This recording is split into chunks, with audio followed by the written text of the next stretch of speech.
ராவண பார்வையாளர்கள், தமிழ் உறவுகள் மற்றும் ராவண நல விரும்பிகளுக்கு வணக்கம். ஒரு 5 நாள் இடைவெளிக்கு பிறகு இப்போதுதான் முதலாக ஒரு வீடியோ பதிவு. சமைக்கிறத பற்றி பேசலாம், இல்லை காய்கறி கூட்டை பற்றி பேசலாம், அப்படி தான் இனிமேல் வீடியோ போடணுன்னு நான் நினைக்கிறேன். என்ன காரணம் அப்படின்னு நிறைய பேர் வந்து கேட்கலாம். உங்கள்கிட்ட அரசியல் பேசி என்ன ஆக போகுது அப்படின்ற ஒரு கேள்வி இருக்குது. தொடர்ந்து இந்த 5 நாட்களாக நிறைய உறவுகள் வந்து ஃபோன் பண்ணி, அந்த சேனலில் இப்படி வந்திருக்கு, இந்த சேனல் எப்படி வந்திருக்கு, அவர் இப்படி திட்டி இருக்கிறாரு, அவன் இப்படி திட்டி இருக்கிறானே, இவன் வந்து இப்படி வந்துடுவார் விஜய் அப்படின்னு சொல்லியிருக்காரு, இவர் வந்து இப்படி இருக்கிறாருன்னு இதே தொடர்ச்சியாக கேட்டு எங்களுக்கு மன உளைச்சலாக இருக்கிறது அப்படின்னு. இப்போ இவங்களால நமக்கு மன உளைச்சல் என்ன நடந்துக்கிட்டு இருக்கு, களத்தில் என்ன செய்துட்டு இருக்கிறோம் அப்படின்னு நம்ம போயிட்டு கிராமமாக சுற்றி என்ன நடக்கிற உண்மை அப்படின்னு நம்ம கொடுத்துட்டு இருக்கிறோம். இதை பார்க்கறதுக்கு ஆட்கள் இல்லை, வரல. எங்கேயோ போய் தலையை விட்டுக்கிட்டு அங்கே அடியை வாங்கிட்டு வந்து அண்ணே வலிக்குது, இது என்ன அதுக்கு விளக்கம், அதுக்கு என்ன விளக்கணும், நீங்கள் பார்க்குறதுக்கெல்லாம் விளக்கம் சொல்லிட்டு உட்காந்துருக்கு தான் நம்ம இருக்கோம். இல்லை இவ்வளோ இதில் ஈடுபாட்டோட அது தமிழ் தேசிய தளத்தில் நிறைய பேர் இந்த மாதிரி முழுக்க என்ன நடக்குதுன்னு முழுக்க அதை போடுறாங்க. அது யாருக்கோ போடுறாங்க அப்படின்ற மாதிரி உட்காந்துட்டு திட்டுற வீடியோவும் விமர்சனம் பண்ணுற வீடியோவும் பார்த்துட்டு வந்து நீங்கள் வந்து இதுக்கு விளக்கம் சொல்லு, அதுக்கு விளக்கம் சொல்லுன்னா அது விளக்கம் நீங்கள் அங்கே கேட்கணும், அவங்கக்கிட்ட போடுறவங்கிட்ட கேட்கணும். நாங்கள் பேசுவதற்கான விளக்கம் சரியாக கொடுத்துக்கிட்டு இருக்கிறோம். இன்னும் எப்போ இந்த சமூகம் திருந்த போகுது அப்படின்றது தெரியல. தொடர்ச்சியாக இப்போ ஒரு 4-5 நாட்கள் போட முடியல. காரணம் அங்கேருந்து வரும்போதே உடல்நிலை சற்று கொஞ்சம் இதுவாகிட்டு பிரச்சனையாகி இருந்தது. ஓய்வுக்கு பிறகு தான் வரேன். எது நடந்தாலும் பரவாயில்ல, இனிமேல் வந்து உருளைக்கிழங்கு எப்படி வறுக்கிறதுனே வீடியோ போட போகிறோம் உங்களுக்காக வேண்டிய. இப்படி தான் செய்யணும், சமைக்கிறத பற்றி வீடியோ போடணும். இவங்ககிட்ட பேசி என்ன ஆக போகுது அப்படின்னு தெரியல. இவ்வளோ பெரிய முக்கியத்துவம் கொடுத்து இவ்வளோ வேலையை செய்கிறோம். பார்க்குறது வந்து குறைவாக இவ்வளோ தான். ஒரு அதிகமாக போனால் 25,000 பேர் அவ்வளோன்னு. ஆனால் அங்கே லட்சக்கணக்கில் பார்த்துட்டு வந்து என்னன்னா கடிச்சு புராண்டி வச்சுருக்கிறான். அதை வந்து பார்த்துட்டு எங்களுக்கு கூட பார்க்க நேரம் இல்லை. ஒருவேளை நாங்கள் பைத்தியமா இல்லை நீங்கள் இதுவான்னு தெரியல. பார்த்துட்டு அதுக்கு வந்து பதில் என்ன எப்படி ஏது அப்படின்னு தேர்தலை பற்றி விடாத இந்த நபர்கள் எல்லாமே எனக்கு ஒரு 5 நாளாக தொடர்ச்சியாக நூற்றுக்கணக்கான ஃபோன். என்ன ஆச்சு, களம் என்ன ஆச்சுன்னு. ஒரு மாதத்துக்கு முன்னாடி இவர் இருக்கிறாரா இல்லையா, என்ன செய்ய போகிறாரு, ராவணன் என்ன பண்ண போகுது, ஏகலைவன் என்ன பண்ண போகிறாரு, எங்கே இருக்கிறாரு, என்ன செய்கிறாரு, ஒரு விசாரிப்பு கூட இல்லை. ஆனால் வாக்கெடுப்பு முடித்தோன்னே என்னாச்சு, களத்தை என்னாச்சு சொல்லுங்கோ, உடனே உருளைக்கிழங்கு சப்ஜியை பற்றி தான் பேசணும் உங்ககிட்ட. என்ன புரிதலில் இருக்கீங்க அப்படின்னு தெரியல. நமக்கான அடையாளத்தை நம்ம தெரிஞ்சிக்காத வரைக்கும் நம்ம எந்த ஒரு இது நடத்தியும் ஒன்றும் நடக்க போகிறதில்ல. முதல்ல நமக்கானவங்க யார் அப்படின்னு நீங்கள் ஒரு முடிவுக்கு வாங்க, அதை நோக்கி பயணிங்க, அதில் நில்லுங்க. அதுதான் சரியானதாக இருக்கும். தமிழ்நாடு அரசியல் விழு எழும், அடி வாங்கும், திரும்ப கொடுக்கும், இது மாறி இருந்துக்கிட்டு இருக்கோம். ஒன்றும் பிரச்சனை இல்லை. புலம்பெயர்ந்த உறவுகள் எல்லாமே இப்போவும் சொல்ல வரேன், இங்கே வந்து விடுதலை பெற்று உடனே வந்துட்டு ஈழத்தை வாங்கி கொடுத்துரும் அப்படின்றதெல்லாம் இல்லை. நான் பல முறை சொல்லிட்டேன், நாங்கள் விழுந்துட்டு நீங்கள் விழுந்துடக்கூடாது அப்படின்ற உறவு முறை, அந்த கை கொடுப்பு இருக்குல்ல, அந்த நம்பிக்கை, அதுதான். அந்த அளவில் ரொம்ப அதீதமான ஒரு பெரிய உழைப்பை இந்த பக்கம் எல்லாம் கொடுத்துருக்காங்க, இல்லைன்னா மறுக்கவே இல்லை. அவங்க ஒத்துழைப்பு நிறைய இருந்திருக்கு இந்த களத்தில். ஆனாலும் நம்ம யாரை பார்க்கணும், விமர்சனன்றது பேரில் நியாயமாக பார்த்தா பரவாயில்ல. விமர்சனன்னு இல்லாத ஒரு நபர்களெல்லாம் போய் பார்த்துக்கிட்டு மன உளைச்சலாகி அதை வந்து ஏன் மேலே கொட்டி திணிச்சு நான் இருக்கிற நிலையில் அதுக்கெல்லாம் பதில் சொல்லிட்டு இருக்கிறதுக்கு எனக்கு உண்மையிலே முடியல, நேரம் இல்லை. அதான் விஷயம். இப்போ நேராக விடயத்துக்கு வந்துடும். நிறைய பேர் கேட்டது, சீமான் வெற்றி பெறுவாரா இல்லையா, நாம் தமிழர் கட்சி என்ன அவ்வளோதான், விஜய் வந்து 20 தொகுதியெல்லாம் வந்துடுவார், அவர் கூட்டணி மந்திரி சபையில் இருப்பாராங்க, அவரே தான் ஆட்சி அமைப்பாராங்க அப்படின்லாம் நிறைய பேசிகிட்டு இருக்கிறாங்க. அது அவரவர்களுடைய விருப்பம். நான் இப்போவும் வந்து குறை சொல்லலை. என்னுடைய அனுபவத்தில், என்னுடைய தேர்தல் களப்பணியில் இப்போவும் சரி, அன்றைக்கும் சரி, நான் போயிட்டு களத்தில் தான் இருந்து வந்திருக்கேன். அந்த மேடைக்கு முன்னாடி உட்காந்துட்டு இருக்கிறது, நபர்களை பார்த்து கை குலுக்கிக்கிறது இப்படின்னு சொல்லிட்டு அது யாராக இருந்தாலும் நான் அந்த பழக்கம் வச்சுக்கிறது இல்லை. போய் களத்தில் தான் முழுக்க சுற்றும். அந்த அடிப்படையில் இப்போவும் சொல்கிறேன், காரைக்குடி அது சீமானுக்குத்தான், அதில் மாற்று கருத்தே இல்லை. அதில் அங்கே வந்து ரீல்ஸில் நீங்கள் பார்த்து மிரண்டிருக்கலாம், இல்லை அந்த சமூக வலைத்தளங்களை பார்த்து மிரண்டிருக்கலாம். அது எல்லாம் எப்படி உருவாக்கப்படுகிறது, அதுக்கான ஒரு டீம் எப்படி இருக்காங்க, அவங்களுக்கான பணம் எப்படி விநியோகப்படுது, அந்த மாதிரி வாய்ப்பு ராவணாவுக்கு வந்ததா இல்லையா அப்படின்னு பலது நிறைய இருக்குது. வருங்காலத்தில் எப்போயாவது வாய்ப்பு இருந்தால் பேசுவோம். நான் மிகைப்படுத்திலாம் பேசலை. அதனால் இந்த சமூக வலைத்தளங்கள் அப்படின்றத மட்டுமே வச்சு முடிவு பண்ணிவிட்டு பேசிவிட்டு அதையே மனசில் நினச்சிக்கிட்டு வருவாரா வரமாட்டாரா அப்படின்னு 100% இவருக்கான வாய்ப்பு இருக்கிறது. ஏற்கனவே பேசிட்டோம். குறிப்பிட்ட சமூக வாக்கு 3ஆக பலம் வாய்ந்த 3 பேரே ஒரு குறிப்பிட்ட சமூக வாக்குகளை பிரிக்கிறார்கள். மீதி இருக்கிறது எல்லாமே வந்துட்டு நாம் தமிழர் கட்சி. அதுவும் கிராம பகுதிகளெல்லாம் அவ்வளோ பெரிய கூட்டம். ஒட்டுமொத்த நகரத்திலேயே எடுத்து பார்த்தீங்கன்னா, ஒரு மாற்றம் வரட்டும் அப்படின்ற ஒரு ஏற்பாடு. இதெல்லாம் வச்சு பார்க்கும்போது அது அவர் தான் வருகிறார். மாற்று கருத்து இல்லை. 2வது பாயிண்ட்டு 8% கீழே குறைஞ்சிடுமா அப்படின்னா வாய்ப்பே இல்லை. அதற்கான இது இல்லை. எனக்கு தெரிஞ்சு இந்த போலிங் ஆஃபீஸர்னு சொல்லுவாங்க. அந்த இடத்துல வாக்கு செலுத்த போகிற இடத்துல 4, 5 பேர் உட்காந்துருப்பாங்க. நம்ம போய் ஒரு இடத்துல மிஷினில் ஓட்டு போடுறோம். ஓட்டு போடும்போது அது நமக்கு என்ன சின்னத்துக்கு நீங்கள் அழுத்துறீங்கன்றதை காட்டும். அதை போலவே அங்கே ஒரு அதிகாரி உட்காந்துட்டு இருப்பார். அந்த அதிகாரிக்கு தான் அந்த அந்த சின்னம் யார் யார் எப்படி போட்டுட்ருக்காங்கன்றது தெரியும். அந்த மாதிரி தொடர்பில் இருக்கக்கூடிய பலர்கிட்டையும் பேசிகிட்டு இருக்கிறப்ப அப்படிலாம் ஒன்றும் இல்லை, நல்ல ஓட்டாகவே தான் விழுந்திருக்குது அப்படின்னு. விஜய் அப்படின்னா விஜய் நிறைய ஓட்டு விழுந்திருக்குங்க.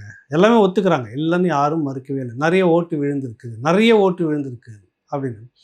அதை வச்சு சில சமூக வலைத்தளங்கள் பார்த்தா அவ்வளோதான், இதுதான் ஆட்சியை நிர்ணயிக்க போகுது, இவர் தான் வந்து உக்காந்துருவார் அப்படின்னு சொல்லிட்டு விஜய் தான் அதிகாரத்தை நிர்ணயிக்கணும். விஜய்க்கு எப்படி பார்த்தாலும் ஒரு 20-25 சட்டமன்ற தொகுதி வந்திருக்கும். உடனே இங்கே சீமானை நோட்டம் சொல்கிறதுக்கு ஒரு கூட்டம். சீமான் முடிவு பண்ணி யார் கூட கூட்டணி போயிருந்தால் இந்த வீழ்ச்சி வந்திருக்காது. என்ன வீழ்ச்சி வந்திருக்குது?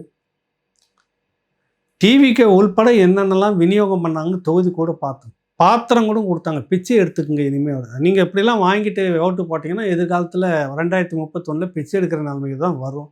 ஒரு சிறந்த பொருளாதார நிபுணர் அது கூட நம்ம ராவணில் போட்டிருந்தோம். அதை எடுத்து யாரும் பரவலாக போய் சேர்க்கறதுக்கு நீங்கள் அதுக்கு உங்களுக்கு கை காலெலாம் வரல. மிக துல்லியமாக சொல்லியிருந்தார். இந்த 3 கட்சி திராவிட கட்சிகள் 2ம் கூட சேர்ந்து டிவிக்கு யார் வந்தாலும் அதிகாரத்துக்கு 2031 21.24 லட்சம் கோடி கடனில் நீ இருப்பான்றான். 3 மடங்கு மின்சார வரியை கட்டணும், 3 மடங்கு சொத்து வரியை கட்டணும், 3 மடங்கு பெட்ரோலுக்கு நீங்கள் காசு கட்டிட்டு இருக்கணும், 3 மடங்கு நீங்கள் போக்குவரத்து செலவுக்கு செலவு செய்யணும், 3 மடங்கு சாப்பிட்ற பொருளோட விலை ஏறி இருக்கும்.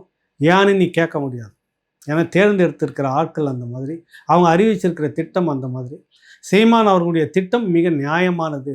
வீட்டுக்கு வீடு வேலை தான், வேலையை கொடுத்துருவேன், வருமானத்தை பெருக்கிறதுக்கான ஸ்கீமை கொண்டுட்டு வருவேன், இதுதான் திட்டம் அப்படின்னு கொண்டுட்டு வரும். பொருளாதாரம் வந்து ஒரு சீராக இருக்கும், வரியெல்லாம் உங்களுக்கு அதிகம் இருக்காது. இதெல்லாம் சொன்னது நாம் தமிழர் கட்சி வரைவுன்னு சொன்னார். அதை யாரும் கொண்டு போய் நீங்கள் சேர்க்கலை.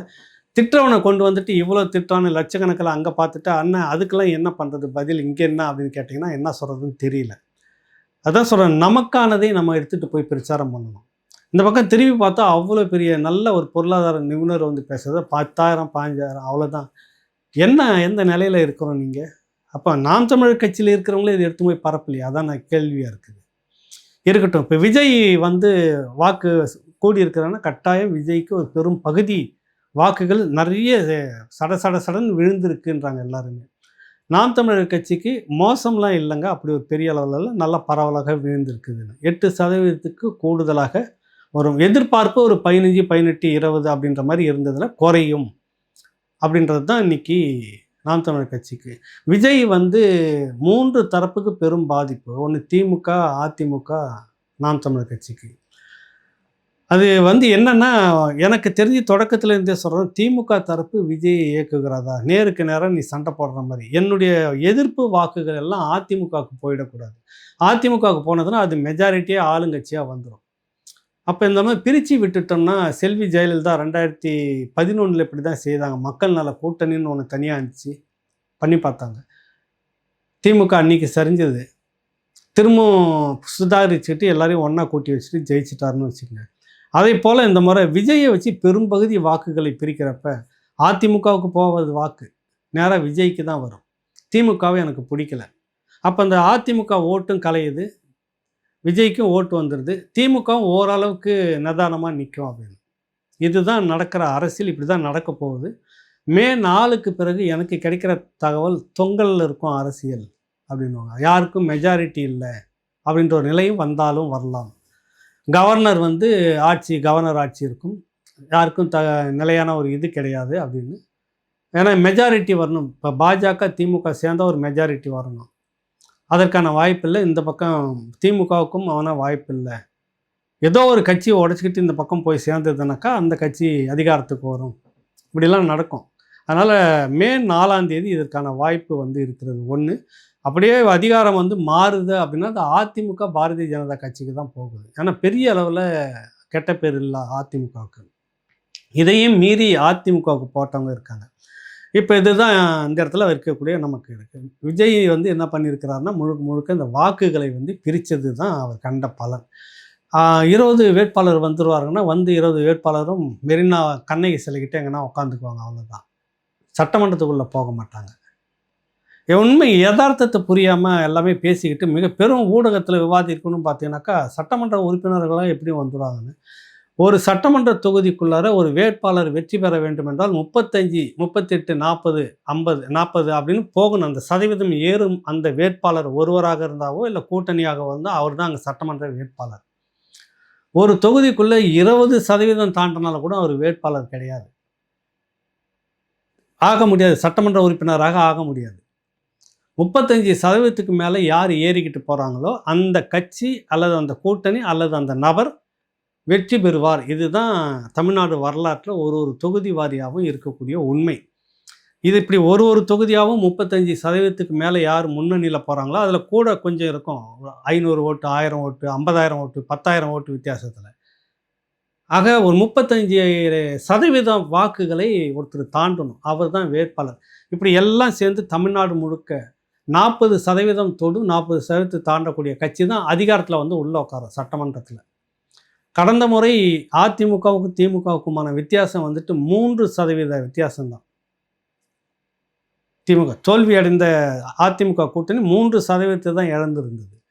திமுக கூட்டணி 3% கூடுதலாக வச்சுக்கிட்டு 40%க்கு மேலே இருந்து அதிகாரத்தில் உட்காருச்சு. இதுதான் தமிழ்நாட்டினுடைய தேர்தல் களம்.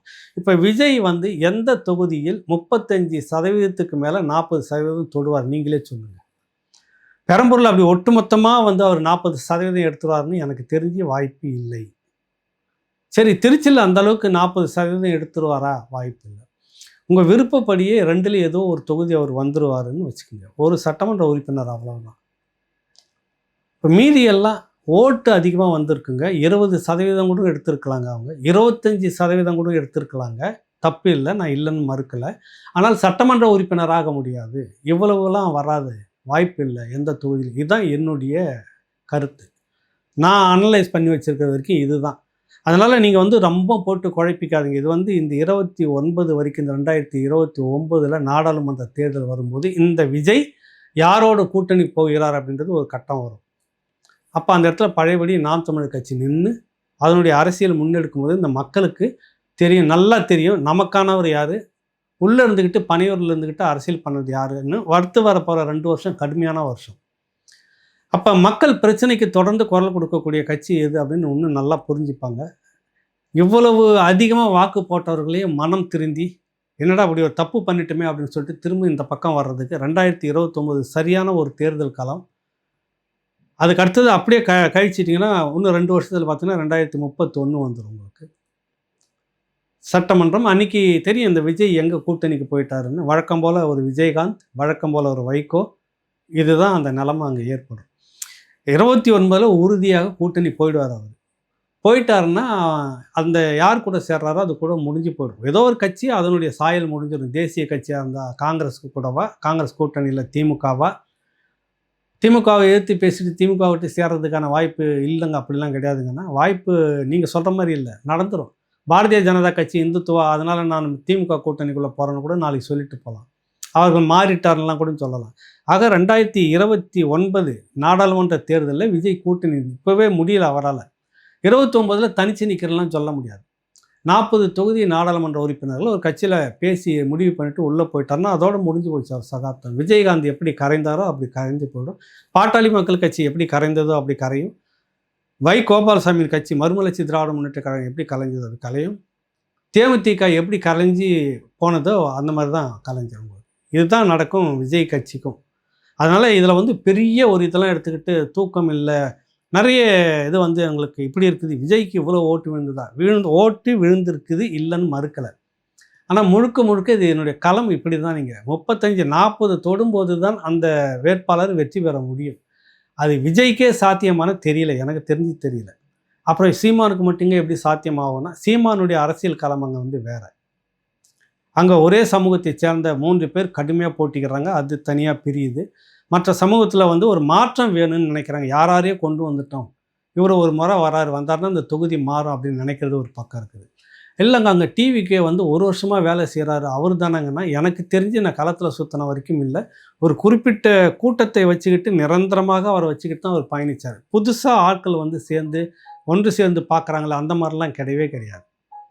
யதார்த்தத்தில் அங்கே வந்து இப்போ மத்தியானத்தில் போய் நிற்கிறார் சீமா. அந்த இறுதி கட்ட ஒரு பிரச்சாரம் நடத்தும்போது நல்லா பின்னாடியே பயணிக்கிறேன், பார்க்குறேன்.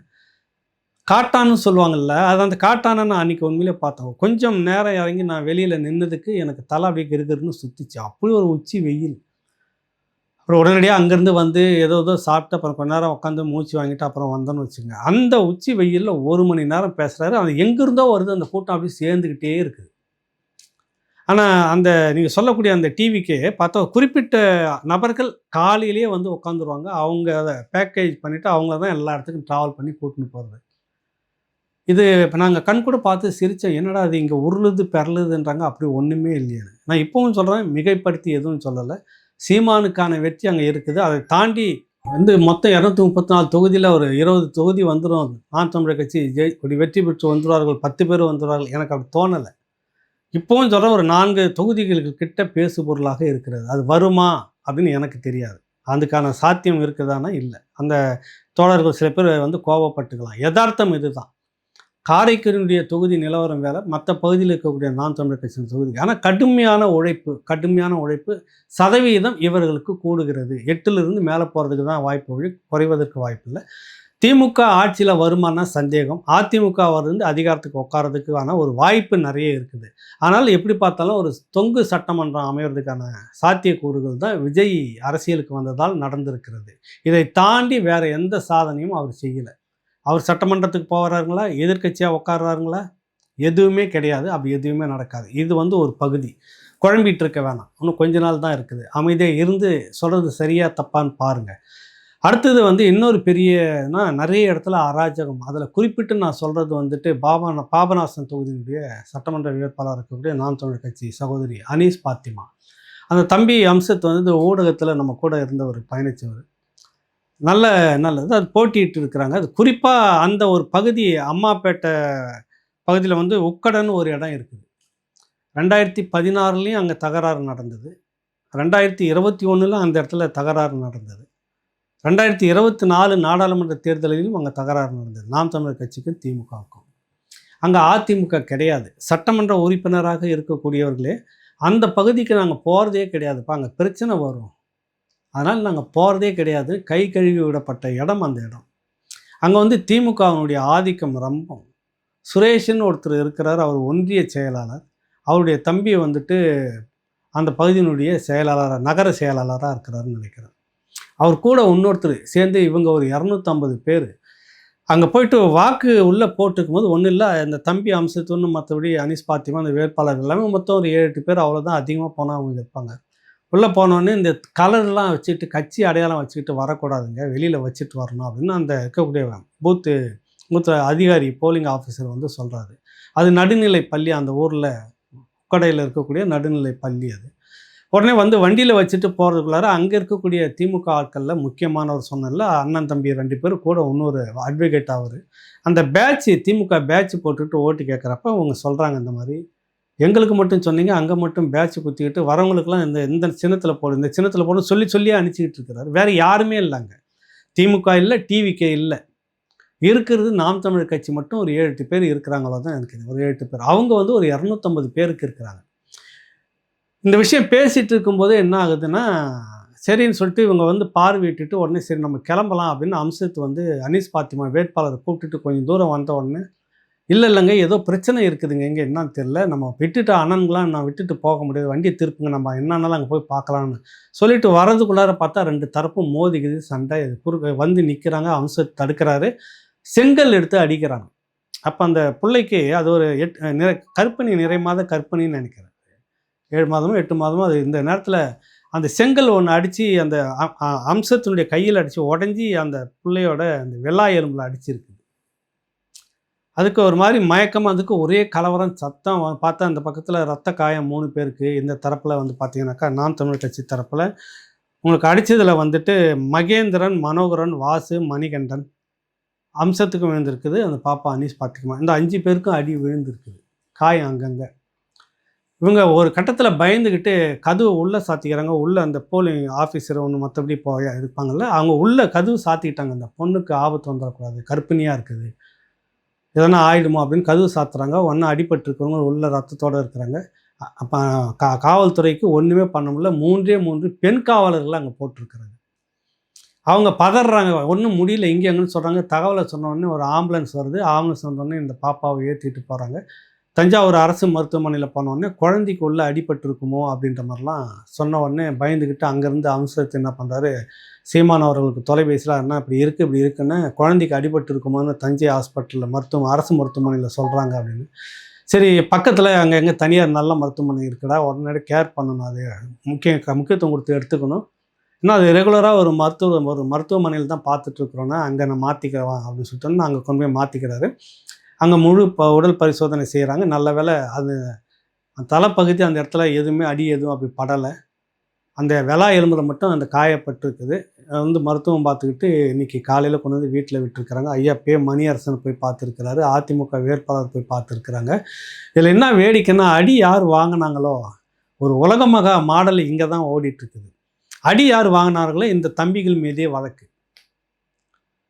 இவங்களும் வழக்கு கொடுத்துருக்காங்க. சுரேஷ், ரமேஷ், இன்னொருத்தர் விஜயகுமார்னு சொல்லிட்டு அந்த 3 பேர் மேலே வழக்கு கொடுத்துருக்குறாங்க.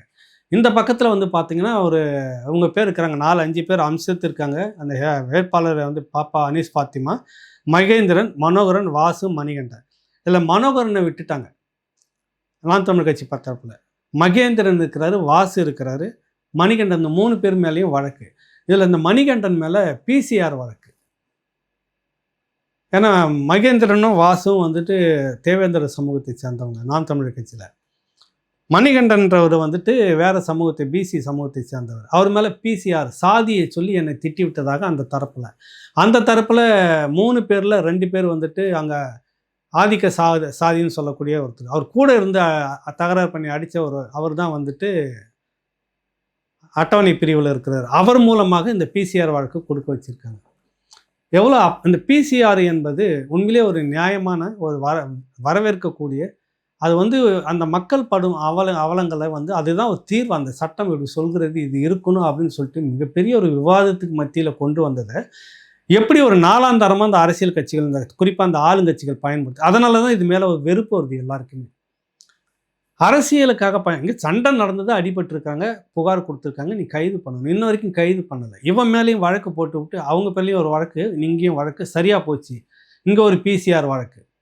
இது எந்த விதத்தில் உங்களுக்கு அடிப்பட்டவர்கள் மீது அந்த சமூகம் ஒருத்தர் பிசிஆர் இருந்ததால் அங்கே இருக்கிற ஒரு எஸ்சிஆரை வச்சுட்டு பிசிஆர் ஆக்ட், வன்கொடுமை தடுப்பு சட்டம், இது எந்த விதத்தில் சரியானது? இதெல்லாம் இப்படியான நபர்களை கண்டெடுத்து இந்த காவல்துறை அந்த அதிகாரி மேலேயே வழக்கு போடணும். உண்மையிலே அந்த அதிகாரி உள்பட இதெல்லாம் தண்டனைக்குரிய நிலமாக மாறுறப்ப தான் இப்படியான சட்டங்கள் மீது வெறுப்பு வராது. இது கண்டிக்கக்கூடியது. இன்றைக்கி போராட்டத்தை நடத்தும் போது டிஎஸ்பி, எஸ்பி, அங்கே இருக்கக்கூடிய இன்ஸ்பெக்டர், இன்னும் மற்றவங்க எல்லாருமே தொலைபேசி வழியாக அந்த பொறுப்பாளர்களை, நாம் தமிழர் கட்சி பொறுப்பாளர்களை போராட்டம் பண்ணாதீங்க, சீமான் நேற்று அறிக்கை கொடுத்துருந்தார் கண்டித்து, அதுக்காக கண்டன ஆர்ப்பாட்டம்னு, நாங்கள் கைது பண்ணுற 3 பேரையும் நீங்கள் நடவடிக்கைலாம் எடுக்காதீங்க. வழக்கு பதிவு செய்து விட்டார்கள் 3 பேர் மேலேயும் பதிவு செய்துட்டாங்க. இது வரைக்கும் கைது பண்ணலை. கைது செய்ய வேண்டும் அப்படின்றதுக்காக இன்றைக்கி ஆர்ப்பாட்டம். அப்படிலாம் பண்ணாதீங்க, ஒரு 24 மணி நேரம் டைம் கொடுங்க, நாங்கள் கைது பண்ணுறோம் அப்படின்னு சொல்லி கேட்டுக்கிறாங்க. ஆனால் நாங்கள் 24 மணி நேரம் ஏற்கனவே உங்களுக்கு கொடுத்துட்டோம், நீங்கள் கைது பண்ண மாட்டீங்க, நல்லாவே தெரியும், அதனால் நாங்கள் போராட்டத்தை நடத்திடுவோம்னு போராட்டம் நடந்துகிட்டு இருக்கிறதா தகவல். இந்த தேர்தலை ஒட்டி இப்போதைக்கு உங்கள்கிட்ட இந்த 2 விடயத்தை பகிர்ந்து கொள்ள தான் வந்தேன். திரும்ப சொல்ல வரேன், ரொம்பவும் குழம்பிக்காதீங்க. அப்படிலாம் நீங்கள் சொன்ன மாதிரி அந்த மெரினாவில் உட்காந்துட்டு சட்டமன்றத்திலாம் கூட்ட முடியாது விஜய். வாக்கு விழுந்திருக்கிறதானா நிறைய கணிசமாக வாக்கு விழுந்திருக்குது. வாக்குகளை பிரிக்கிறாரான்னா பிரிச்சிருக்கிறாரு. வெற்றி பெறுவதற்கான சட்டமன்ற உறுப்பினர்களாக வருவார்களானா இல்லை, அதுக்கான புள்ளி விவரத்தினையும் சொல்லியிருக்கிறேன். குழம்பிக்கிட்டு இருக்காதீங்க. அநேகமாக 4ஆம் தேதி யாருக்கும் இல்லாமல், அதிகாரம் இல்லாமல், யாரும் மெஜாரிட்டி இல்லாத ஒரு நிலைமை வர்றதுக்கான வாய்ப்பு இருக்குது என்னுடைய கணிப்புப்படி. இல்லைன்னா அதிமுக அதிகாரத்தில் இருக்குது. இதுதான் நடக்கும். இதை மீறி ஒரு அதிசயம் நடந்ததுன்னா அது என்னன்றதை நம்ம பார்ப்போம். நன்றி, வணக்கம்.